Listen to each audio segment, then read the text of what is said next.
मैं मां हूं, धरती मां। मानव मुझे माता कहकर पुकारता है। मुझे बनाने वाले ने मुझे अपने चरणों से छूकर इतना पवित्र कर दिया था कि देवता भी मेरी धूल से माथे पर तिलक लगाकर स्वयं को धन्य समझते हैं।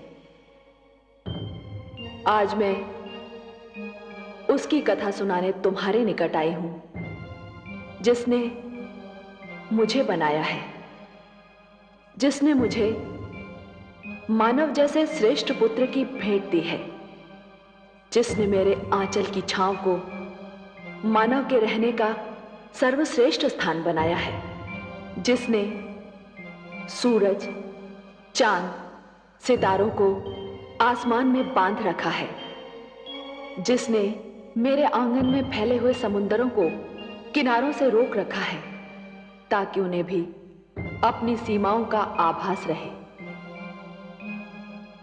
किंतु जो स्वयं असीम है, अनंत है, जो जन्मदाता भी है और पालन करता भी।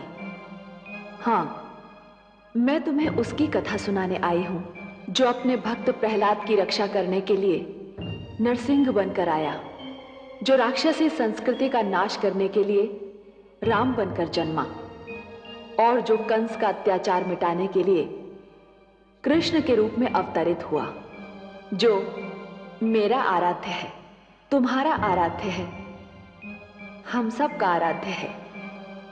विश्व जिसे विष्णु कहकर पुकारता है, जो नारायण भी है, लक्ष्मीपति भी है। ये कथा सुनना हर एक के लिए आवश्यक है, नितांत आवश्यक। केवल इसलिए नहीं कि ये परमपिता परमेश्वर की कथा है, केवल इसलिए नहीं कि इस कथा में मानव की परंपरा है, उसकी सभ्यता का इतिहास है, उसका अतीत, वर्तमान और भविष्य है, बल्कि इसलिए आवश्यक है कि इस कथा से जीवन जीने की, सत्य मार्ग पर चलने की, अन्याय से संघर्ष करने की, कर्मयोगी बनने की प्रेरणा मिलती है।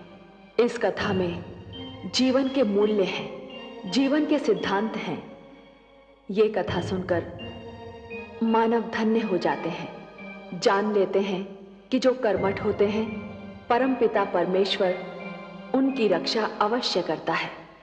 ये कथा मैं ही सुना सकती हूं, क्योंकि मेरी रचना मानव की रचना से पहले हुई थी। मेरा इतिहास मानव इतिहास से भी पुराना है। इस कथा का आरंभ महाप्रलय से होता है।